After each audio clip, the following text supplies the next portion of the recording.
What is going on, everybody? Welcome back to my Super Meat Boy Let's Play. And we left off here on Chapter 5, The Rapture. So here's like a preview of the world. It's like an old abandoned ghost city. And this is a reference to Mega Man 2, if you did not know that.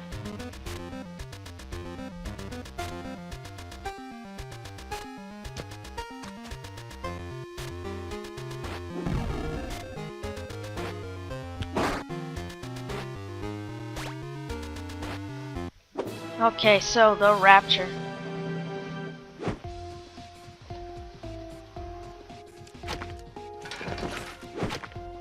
So you'll see that there's that's like one of the things of this world, is that it's just a bunch of broken down buildings, and there are buzzsaws everywhere, just like the rest of the game. But this time they're gonna have even less mercy on you.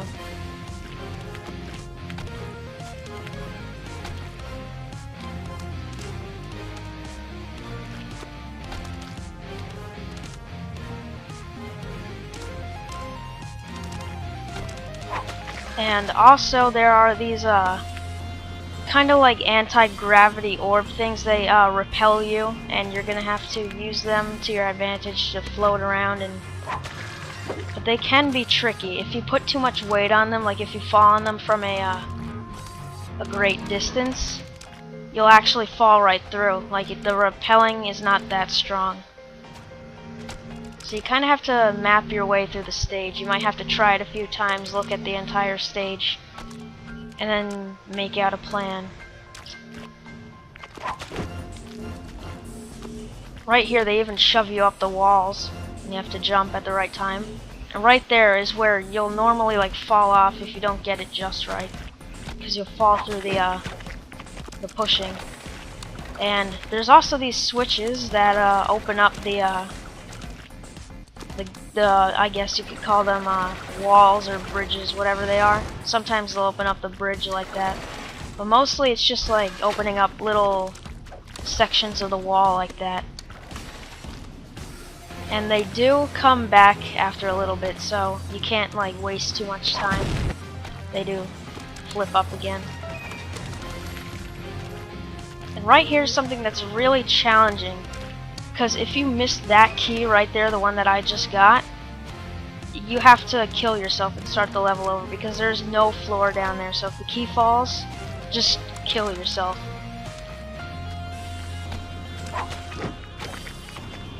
And here you just have to stay on the platform and dodge the buzzsaws.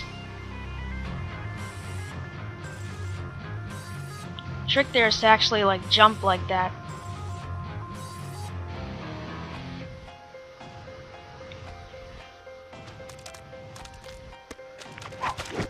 And there are also going to be these kind of like I don't know, they're like clones of Meat Boy, but they're called abominations or something. They chase after you, and if you touch them, you die. Here's a funny little thing. You have to kind of lure these things into the saw so that they'll die, because they act just like Meat Boy. And then you get the key and you go over there. And there's something you might on the ground there, you might see those are that looks like salt, but it's not. Those are actually piles of maggots. And they're kind of a main feature of this world too. Like, look at that, there's a maggot pit right there.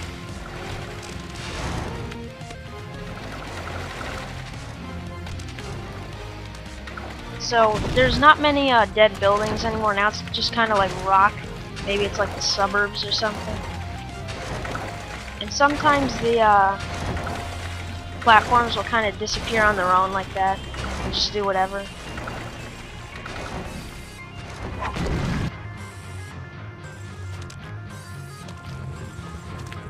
And there are these enemies here that actually chase after you like that. And if you touch them, you die, obviously. And I think they're called oobs or something. I think that's what they're called, oobs. Because one of the levels in, I don't know, it was like Oob's Revenge, and it was full of them, so I guess that's what they're called. So here there are actually maggots crawling around, and this is kind of like that. I don't know if anybody's played the original Sonic the Hedgehog, but there's like one part in Marble Zone or something where there's a lava chasing after you, and that's kind of it reminds me of it a little bit, and it could be based off of that. I mean, this game is kind of like an homage to classic games, and Sonic the Hedgehog was a classic. I mean, you can't deny that. So there I almost died, but I got away from it. So these missiles, I think they're kind of based off of the cannons from Super Mario Bros. And the airships that shoot the cannonballs, and they'll kind of twist around like that. So here there's actually the buzzsaw launchers, and they'll just launch buzzsaws. So here's something that's tricky. You have to kind of stay floating like that, and you have to just balance yourself until the gate fully opens, and then you can float over there all safely. And right here, you actually have to get the missiles to break the blocks.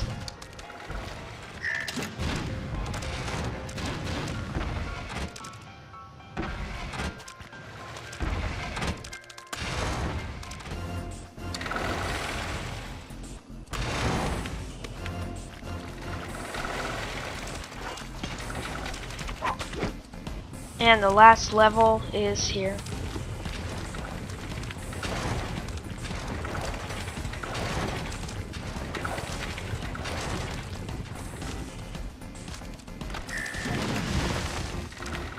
And it pretty much takes you back through all the features in the world. I don't know if you saw them all there. There were maggots and platforms. So now we're at the boss, which is Larry's Lament.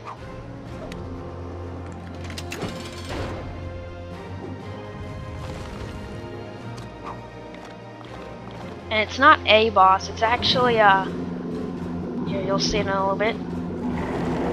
It's actually 3 giant maggots. But it may seem hard, but you have to get the maggots to jump into the buzzsaws. But there's a trick. If you can jump right like that into the side of the buzzsaws, you could just sit there and wait for them to jump into the saws. And obviously you have to jump over the maggots that they shoot, because they shoot maggots actually when they jump.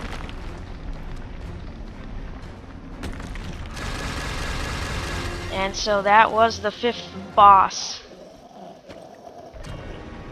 Not so much a boss, but... So that is chapter 5.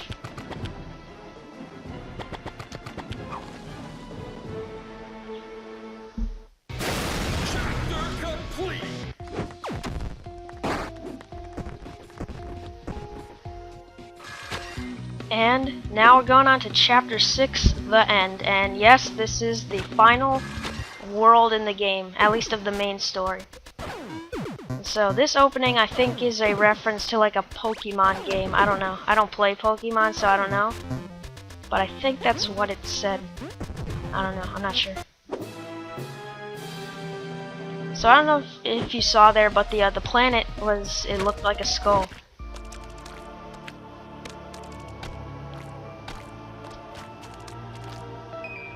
And so, I don't know if you saw, but there are only 5 regular stages instead of 20. But they are very merciless.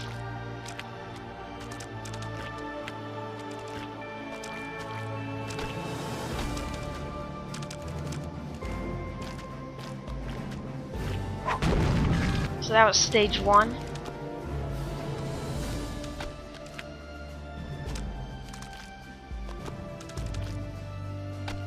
Stage 2, you're on like a floating island, and right here, I don't even know how I did this. I meant to go up that tunnel there, but I guess I did that,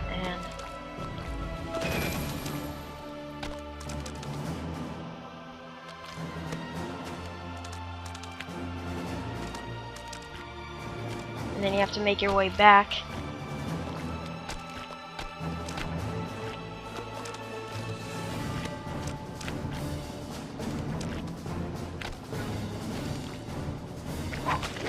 So now stage 3. And you have to get all the keys, and you gotta go through these rooms here, little rooms.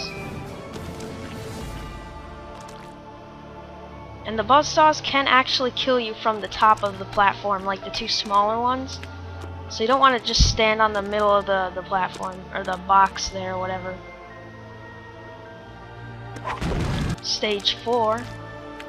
You have to kind of make your way up a tower with all these spinning buzzsaws.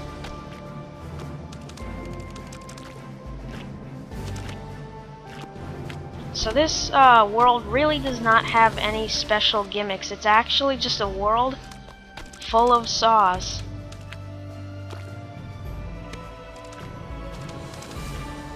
But the saws are placed in such ridiculous ways that you don't really need any special things. And so this is the last stage of the world, is Omega, that's what it's called. And I actually like no, I was gonna say something like I pre-recorded a thing, like you could save replays in this game. But yeah.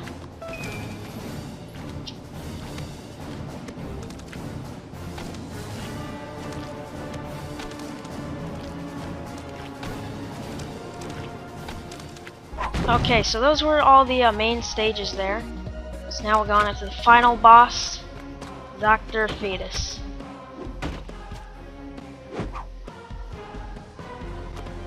So here's something really funny. They actually incorporated the respawning thing into the story like that. I think it's pretty funny. It almost makes him seem invincible. It's kind of weird how they did that, but... So he is angry, and he's going to chase after us. And so, it's not even a fight either. It's just like any other thing. You kind of have to run away from him.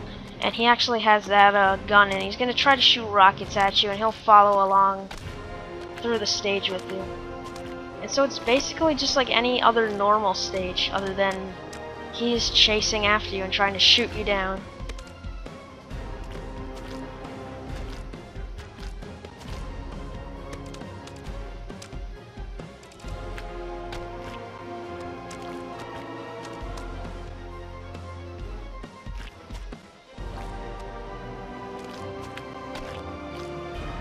But one thing in this thing that's crucial is timing. Because, yeah, that's basically what this whole game is about, timing. You need to time everything so well. You need to time your jumps and plan it out. So here is a reference to Super Mario Bros. Where you break the bridge and he falls. And I don't know if you saw that there, but when I saw that, how I died and I won at the same time, I think that was pretty funny. I thought I would have to do it again, but then I saw it switch over and I was like, okay, so we broke his jar and now he's out. And you think he's dead? But wait, he has one more surprise. So he flicks you off and presses a button. And now his castle is self-destructing. And you have to backtrack through it with Bandage Girl on your back. And it's kind of edited. It's not really like the same exact thing because some jumps are like impossible, so they had to change it. But it's pretty much the same thing, like the same idea backwards. You have to make it back to the starting room. I didn't even expect that. I guess it just wasn't enough of a challenge in their heads, in their eyes.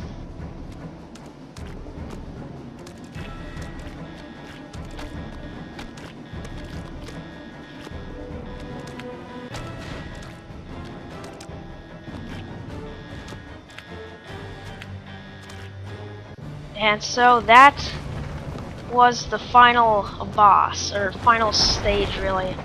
And so his castle's falling apart. And oh no, what's going on? But no, Brownie's here to save the day. I don't know what happened, but he's here. And he manages to save Meat Boy. And sacrifice his life, I guess.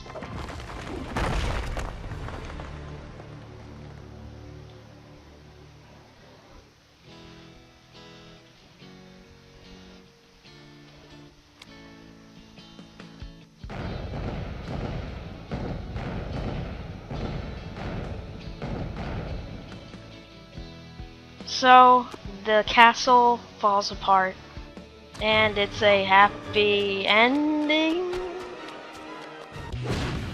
I don't know, it's Super Meat Boy. So that was Super Meat Boy. I hope you guys enjoyed this little mini series of it's a pretty short game, it's just like an indie game, but it's a really good game, and if you guys have not played it yet, I would suggest you pick it up and go on Xbox or whatever, or it's also on Steam, you can get it on Steam. It is a really fun and cool game, and I like it. I'm just a fan of these platformers, and I like how it's based on the classic games. I think that was pretty cool. And so here's actually what I was gonna say, like Brownie is still invincible, just like Meat Boy, he keeps respawning. So I will see you guys on my next Let's Play. Whatever video you're going to watch next, I will see you guys then. So that is all for now.